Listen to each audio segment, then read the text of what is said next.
જય શ્રી કૃષ્ણ વિદ્યાર્થી મિત્રો, આપણે લાસ્ટ લેક્ચરમાં કન્ટિન્યુ પ્રેઝન્ટ વિશે શીખ્યા છીએ.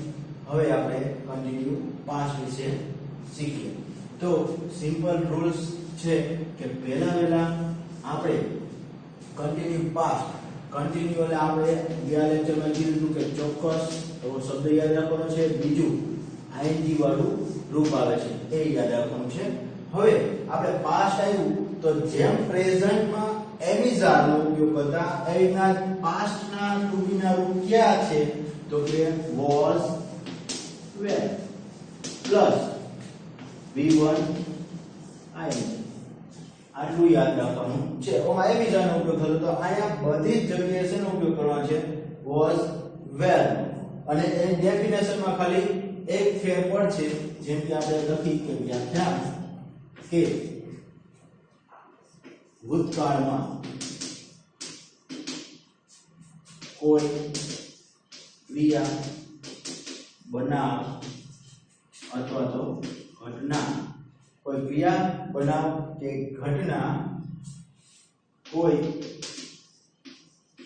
ચોક્કસ સમયે બની હતી તેવું દર્શાવવા. કોઈ ચોક્કસ સમય કોઈ ઘટના બની હતી ભૂતકાળમાં એવું દર્શાવવા માટે, અથવા તો આપણે એમ કહી દઈએ કે ભૂતકાળમાં આ સમયે એ ક્રિયા ચાલુ હતી એવી ડેફિનેશન કરી શકાય છે. કેમ ભૂતકાળમાં જે તે સમયે તે ક્રિયા ચાલુ બરોબર તે દર્શાવ.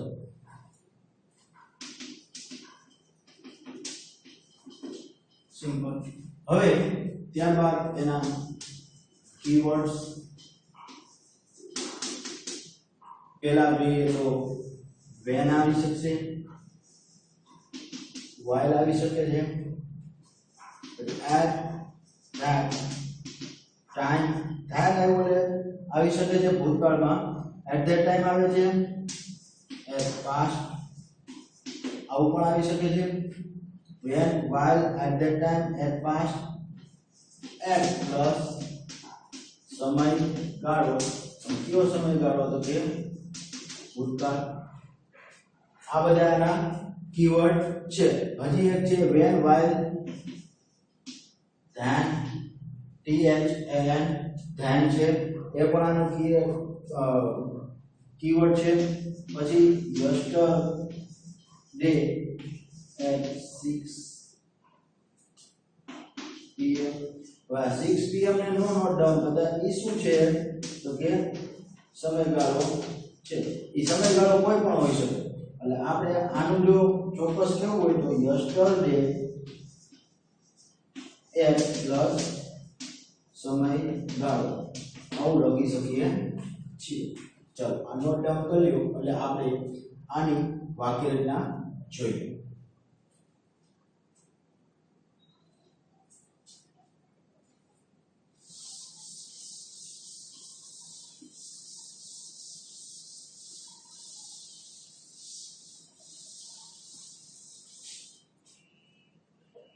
હવે આપણે જોશું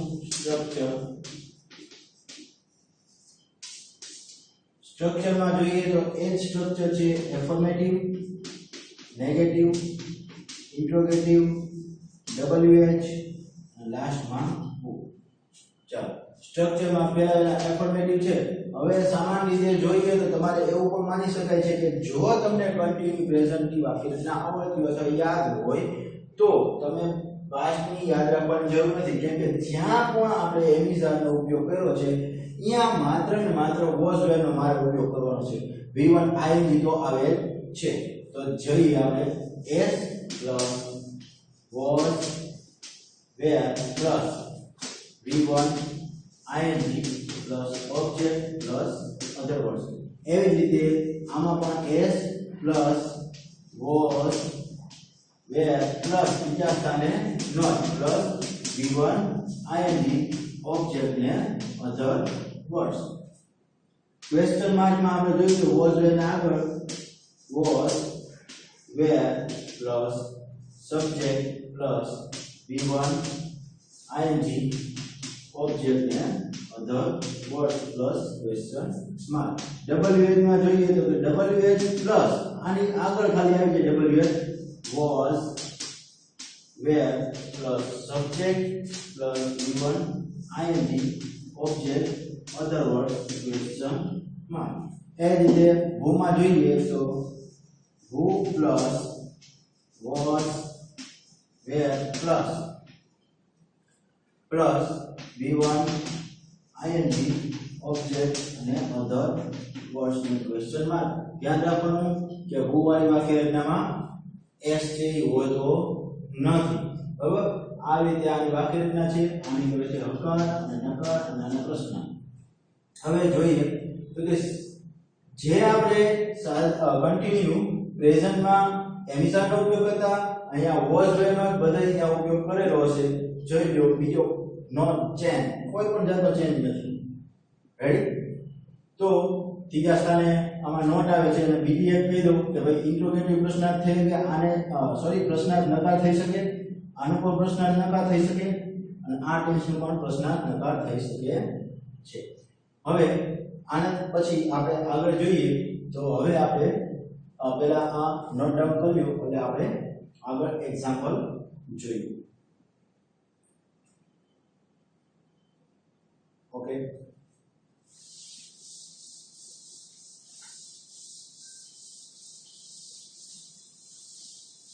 ચાલો એક્ઝામ્પલમાં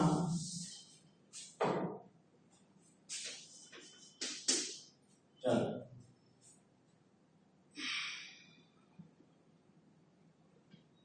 એફર્મેટિવ. હવે આપણે કોઈ પણ ઘટના ભૂતકાળમાં બની રહી હતી તેવું દર્શાવવા માટે અને ચોક્કસ સમય ચાલુ હતી એ દર્શાવવા માટે થાય છે. તો આપણે ભૂતકાળમાં ઘણા બધા વિડિયો જોઈ લીધા છે, તો એના ઉપર બનાવી કે વી વેર લર્નિંગ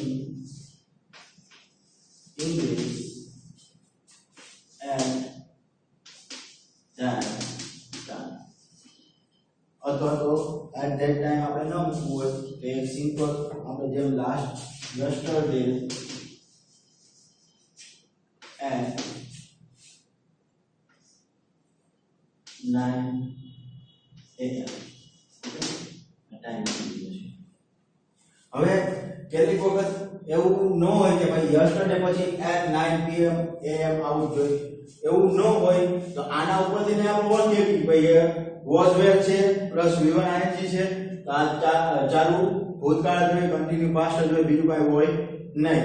ખાલી એવું નહીં વિચારવાનું કે પાછળનો કીવર્ડ આ નથી તો ઓલું ખોટું હશે, એવું કાંઈ હોતું નથી. ત્યારે ખાલી યસ્ટરડે આપ્યું હોય ને આના ઉપરથી આપણને ઓળખાય, તો એ વાત ધ્યાનમાં રાખો. હવે આપણે નેગેટિવ બનાવવાનું છે એટલે આપણે નેગેટિવમાં વી વેર લર્નિંગ નેગેટિવ છે એટલે ત્રીજા સ્થાને શું આવશે? Not learning English yesterday at 9 AM. એ 9 વાગે અમે ઇંગ્લિશ નહોતા ભણતા, અમે ભણતા હતા સાયન્સ એટલે કે વિજ્ઞાન ભણતા હતા, સમાજ ભણતા હતા. કોઈ પણ તમે સબ્જેક્ટ લઈ શકો છો. ચાલો એના આપણે કરી કે વેર વી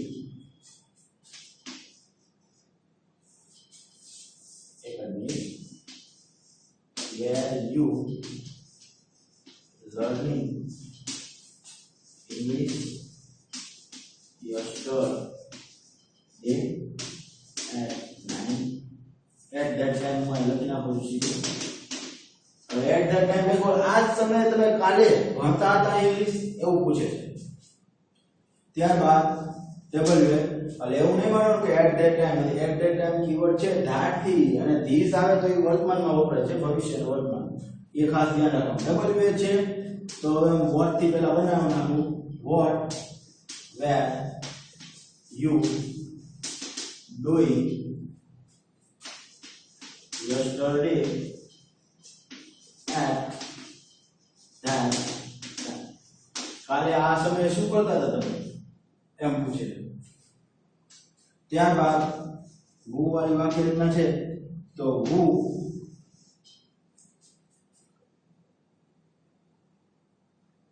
where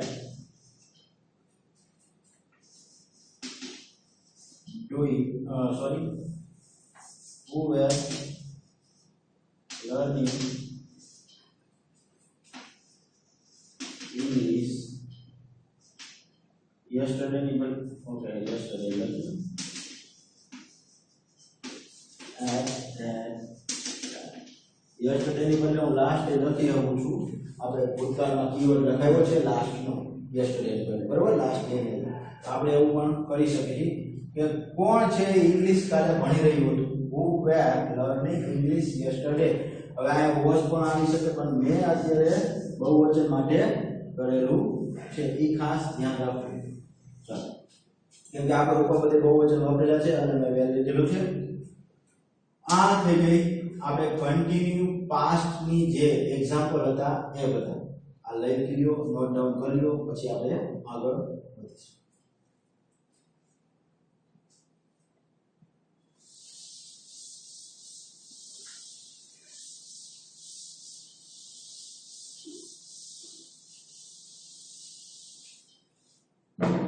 હવે આપણે નોટમાં જોઈએ તો કે જે આપણે કન્ટિન્યુ પ્રેઝન્ટમાં નોટ લખાવેલી હતી એ જ નોટ આ ટેન્સને લાગુ પડે છે. એટલે અહીંયા લખી નાખવાનું કે કન્ટિન્યુઅસ, બીજી વખત લખવાની નથી, પ્રેઝન્ટ ની નોટ લખવી. એ જ નોટ આવે છે, બીજી કાંઈ જ વધારાની નોટ આવતી નથી. ઓમાં આપણે ઈ ને દૂર કરી આઈએનજી લગાડતા હતા, આમાં પણ ઈ ને દૂર કરી આઈએનજી લગાવવાનું છે. વ્યંજન સ્વર વ્યંજન વાળો નિયમ કહે છે, કાંઈ ફેરફાર નથી થતો, ખાલી એક જ કે ઓમાં એમિઝાર આગળ આવતું, પછી આઈએનજી વાળું રૂપ આવતું, આમાં વોઝવેર આવશે, પછી આઈએનજી વાળું રૂપ આવશે. તો આ છે એક નોટ ડાઉન કરી લેજો.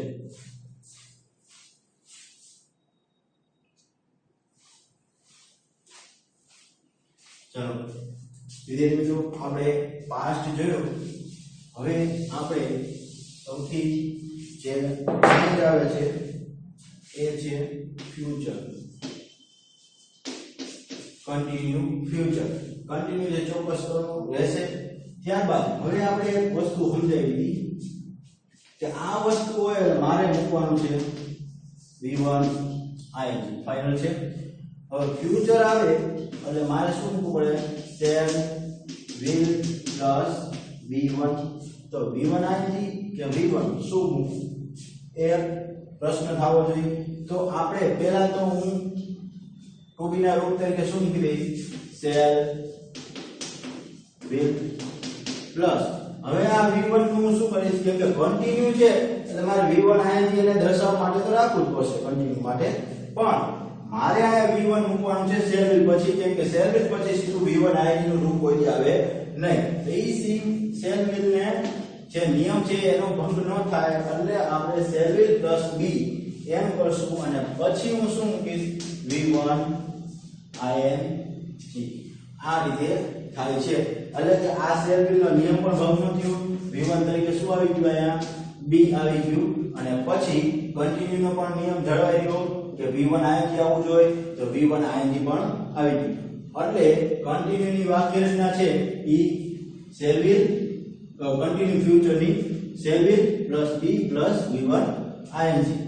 આપણે કોઈ દિવસ વાક્ય રચના છે ઈ ગોપન ન થતી, આ જ રીતે તમે સમજો એટલે કાઈ જ વાંધો આવે નહીં કે ભાઈ કન્ટિન્યુ છે એટલે v1 ing આવશે, ફ્યુચર છે એટલે અગાઉ મેં કહી દીધું છે કે ભાઈ shall will હોય અને shall will સાથે v1 તો shall will આવે પહેલા, પછી ફ્યુચર છે એટલે shall will પછી મૂળ રૂપ મૂકવું પડે એટલે b અને કન્ટિન્યુ દર્શાવવા માટે મારે મૂકવું પડશે v1 ing કેમ કે બે ક્રિયાપદ તો મૂકી ન શકાય અને આ બહુ રીત આગળ જતા તમને કામ આવશે કેમ કે હવે પછીના ટેન્સમાં એ બી નો બહુ મહત્વનો ઉપયોગ છે એ ટુ બી ના રૂપ જ કહેવાય છે એને કહેવાય છે બી બીઇંગ અને બી આપણે અગાઉ શીખવાયું હતું કે ભાઈ બી છે ing વાળું રૂપ લાગે એટલે બીઇંગ થાય અને વિથર્ડ કેને કહેવાય છે આ છે વિથર્ડ છે આ છે v1 છે આ છે v1 ing આ જ્યારે પેસિવ કરશું આપણે પેસિવ નું ચેપ્ટર હલાવશું ત્યારે આ કામ આવશે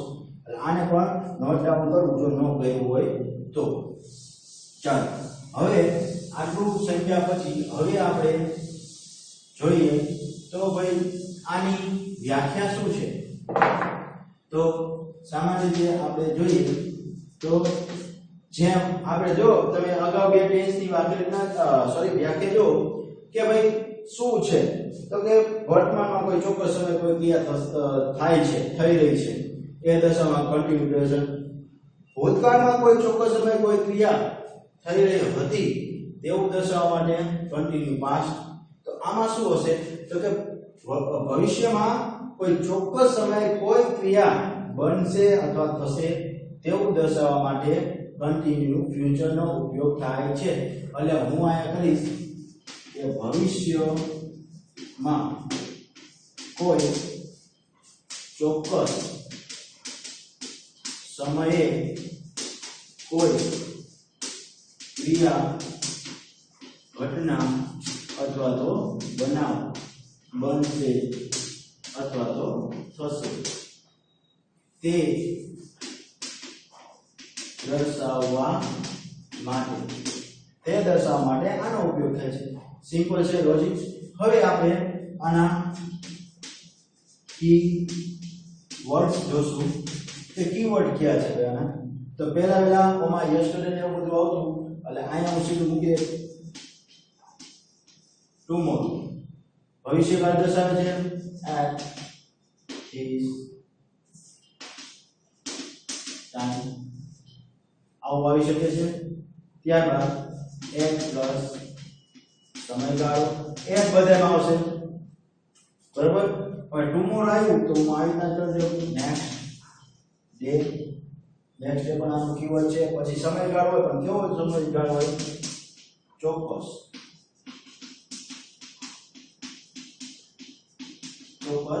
સમયગાળો આ બધું છે in this future આ પણ છે coming soon આ પણ આનો કીવર્ડ છે in coming આવું ન હોય પણ coming soon અથવા તો coming આપણે નથી કહેતા coming soon આવી રહ્યું છે આવે તો નહીં બરાબર હવે આ બધાના કીવર્ડ છે તો આને તમે નોટ ડાઉન કરી નાખો હવે આપણે એક વાત બીજી નોટ મેં તમને કરવાનું કીધું કે અહીંયા ધીસ વાય પૂછ્યો ઓમાં ધ્યાન રાખજો એ ખાસ તમારે યાદ રાખવાનું થાય છે આ છે લખે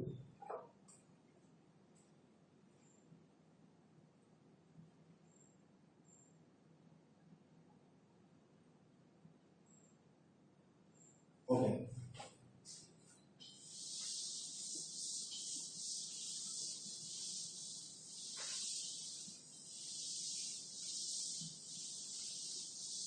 હવે એક બાબત છે જેને ખાસ ધ્યાન રાખવાની છે જે આપણે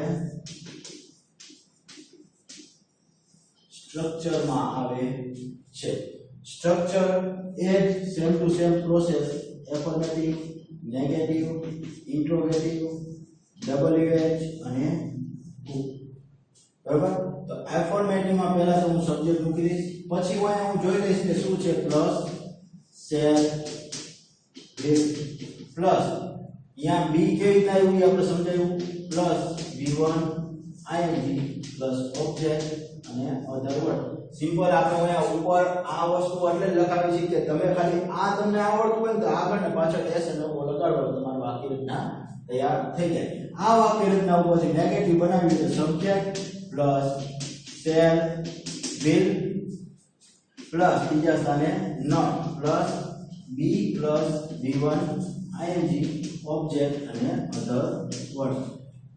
હવે તમારે ક્યારે પણ આ વસ્તુને અલગ પાડવાની થતી નથી, અથવા તમે એવું ત્રીજા સ્થાને નોટ યાદ રાખો તો પણ ચાલે, પણ આ વસ્તુ બીજી છે એ યાદ રાખજો. હવે અહીંયા હું shall will plus subject plus be plus v1 ing plus object ને અધર વર્ડ્સ ને ક્વેશ્ચન માર્ક. એ જ રીતે wh plus shall will plus subject plus be plus v1 ing plus object ને અધર વર્ડ્સ ની ક્વેશ્ચન માર્ક. હવે એવી રીતે હું who વાળી બનાવું, who plus shall will plus subject આવે નહીં, સીધું be plus v1 ing object other words question mark. હવે મેં જેમ તમને અગાઉ કીધું કે આ વસ્તુને હારે રાખવાની છે, બરાબર, કોઈ એને અલગ કરવાનું થતું નથી.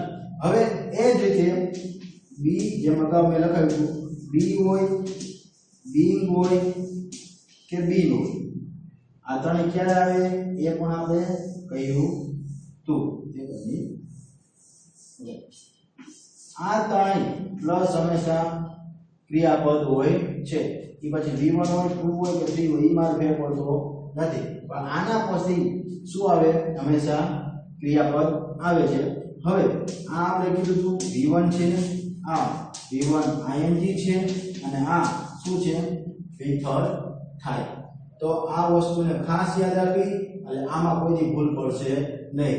જો તમે આમાં ભૂલ પાડી તો વાત થાય ખોટી, અને એ ભૂલ પડશે ક્યાં, આ વસ્તુ નોટ વાળા, કે ભાઈ તમે નોટ પહેલા બી મૂકી દેશો, કેમ કે આપણે સેલ બી બધે યાદ રહી ને, સેલ બી વિલ બી, પણ એવી રીતના નો યાદ રાખે, એ રીતે ભૂલ જ પડે. એટલે આપણે થિયરીથી આપણે સમજ્યા છે બધી વસ્તુ, કે ત્રીજા સ્થાને નોટ યાદ રહીએ તોય તમારે અલગ પડી જશે. બીજી વાત એ રીતે નો યાદ રહીએ તો બી અને ક્રિયાપદને કોઈ અલગ પાડવાનું નહીં, એટલે બી અને v1 ને હારે રાખવાનું, નોટ એની વચ્ચે કોઈ આવશે નહીં. આ રીતે તમારે યાદ રાખવાનું છે. નોટ ડાઉન કરી લો.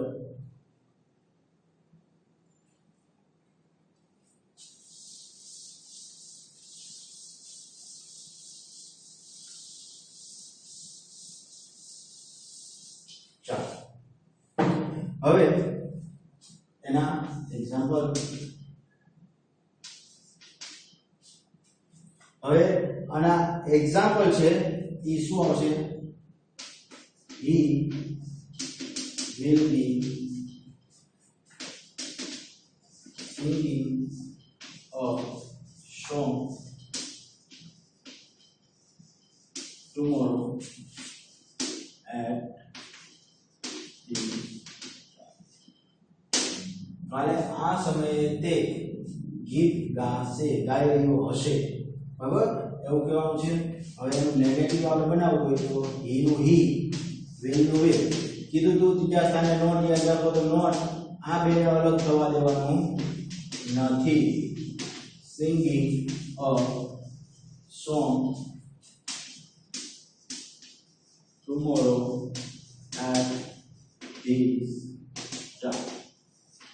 એ રીતે પ્રશ્નાર્થ બનાવવું હોય તો ઇન્ટ્રોગેટિવ કે will you કહો એટલે will he be singing a song tomorrow at the time. Question.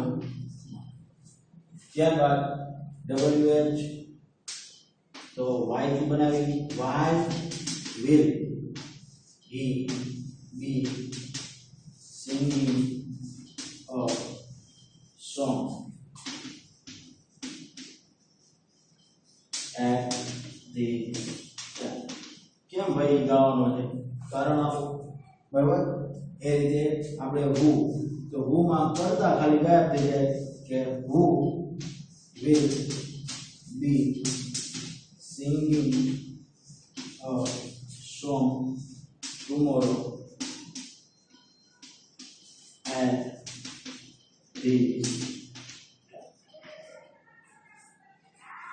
બરાબર. તો આ બધી વસ્તુ છે. હવે અહીંયા ખાલી ક્રિયાપદ બનાવો એટેન્ડિંગ ધ મીટિંગ એવું પણ હું કરી શકું છું અને વાક્ય બનાવી શકું. એક વાક્યો પછી અમુક આ વસ્તુ નવી છે એટલે મેં એક જ એક્ઝામ્પલ લીધું છે. શું કામ? આ વસ્તુ અત્યાર સુધી સીધે સીધું આપણે ક્રિયાપદ મૂકતા આમાં બી નો ઉપયોગ થયો છે એટલે આપણે એક જ એક્ઝામ્પલ ઉપરથી સમજેલું છે. બરાબર. પછી આગળ જતા આપણે જ્યારે એક્સરસાઇઝ લેશું ત્યારે આપણે બધી ચર્ચા કરીશું કે ક્યારે હોય ને ક્યારે શું આવે. ચાલો આના પછી હવે નોટ જોઈએ કે ભાઈ નોટમાં શું આવે. તો અગાઉ જે નોટ હતી કે કન્ટિન્યુ પ્રેઝન્ટ પાસ્ટની નોટ બીજું ભાઈ મહત્વનું છે લખવી. લખી લેવી તમારી એ નોટ. બરાબર. ત્યારબાદ હવે બીજી એક મહત્વની બાબત કઈ છે તો કે આ ટેન્સનું પેસિવ થતું નથી. આ ટેન્સનું કોઈથી પેસિવ થતું નથી.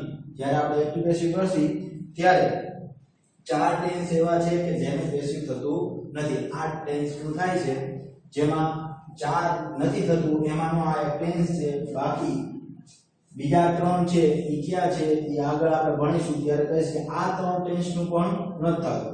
અત્યારે નોટ ડાઉન કરી લેવાનું કે આ ટેન્સનું પેસિવ થતું નથી એટલે કયા ટેન્સનું? Continue future. શું કામ નથી થતું એ પણ અત્યારે જ સમજાવી દઉં છું. જો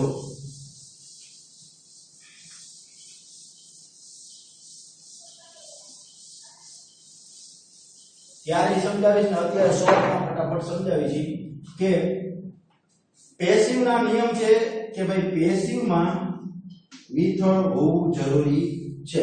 વિથળ વગર પેસિવ થઈ શકે નહીં. Okay done. આ એક વસ્તુ યાદ રાખો. હવે કન્ટિન્યુ છે એટલે મારે શું મૂકવાનું પહેલા તો આઈએનજી. ત્યારબાદ ફ્યુચર છે એટલે મારે શું મૂકવું પડે? શેલ વિલ પ્લસ બી અથવા તો V1. આમાંથી એક જ મૂકવું પડે. બરોબર. V1. હવે આ બે નું આપણે નિરાકરણ આયા થઈ ગયું. હવે પેસિવ કરશું એટલે પ્લસ મારે શું કરવું પડશે? વિથળ. તો આવી કોઈ વાક્ય રચના વિલ પછી હું આનું બી નું બી મૂકીશ પ્લસ આનું આયજી મૂકું કે આનું વિથળ. એટલે ત્યારે મહત્વ કેને આપવાનું? આ વિથળ. એટલે અહીંયા કેવી વાક્ય રચના થઈ જાય જો કાં તો V1 ing અને વિથળ અથવા તો V1 ing ની જગ્યાએ મારે બી મૂકવું પડે. તો કે એક જ વ્યક્તિ છે એ બે જગ્યાએ કોઈ હોઈ શકે નહીં. બે વખત હોઈ શકે નહીં એક વખત. આ વસ્તુ ધ્યાન રાખવાની છે. અને વિથળ એક જ હોય છે એટલે કે ત્રણ ક્રિયાપદ આમાં થયા કે V1 હોય V1 ing વિથળ હોય. આપણે એક જ વાત યાદ રાખવાની કે માન્ય નથી. જોજો થતું નથી એવું નહીં. હું વાક્ય રચના આ બની ગઈ મારી. આ વાક્ય રચના મારી સાચી જ છે કે ભાઈ હું આ રીતે બનાવી શકું પણ આ માન્ય છે નહીં. કે શેલ બી પ્લસ બી આનો નિયમ રહી ગયો. V1 ing નું આપણે કરી નાખ્યું બી પ્લસ વિથળ પેસિવ નું કરી નાખ્યું. એટલે થાય છે કરી શકીએ આપણે બનાવી શકીએ લખી શકીએ બધું પરંતુ એ માન્ય છે નહીં. એ વાત છે એ ખાસ ધ્યાન રાખજો. જ્યારે આપણે પેસિવ કરશું ત્યારે વધારે આના વિશે વિગત પ્રાપ્ત કરીશું. અત્યારે આપણે ત્રણ ટેન્સ છે એ કન્ટિન્યુ પૂરા થઈ ગયા છે. કન્ટિન્યુ પ્રેઝન્ટ પાસ્ટ અને ફ્યુચર. તો આપણે નેક્સ્ટ લેક્ચરમાં હવે પહેલા તો આપણે જે કાંઈ પણ અગાઉ તમારી પાસે કાંઈ ગ્રામરની બુક હોય એમાંથી જો એક્સરસાઇઝ હોય તો એ એક્સરસાઇઝ કરવી. હું અહીંયા તમને ટેન્સ ચલાવીને પછી તમને એક્સરસાઇઝનું આખું કાં તો પેજ અપલોડ કરી દઈશ અથવા તો હું અહીંયા તમને લખાવીને કરાવી દઈશ. અને જે ટેક્સ્ટ છે ટેક્સ્ટમાં તમારે યુનિટ 1 નો એક ટોપિક થયો છે. બીજા બે ના સ્પેલિંગ કરી રાખવા જે હું આગળ જ્યારે લેક્ચર લઉં ત્યારે તમારે કાંઈ વાંધો પ્રોબ્લેમ પડે નહીં. ચાલો તો આપણે પછી મળીશું.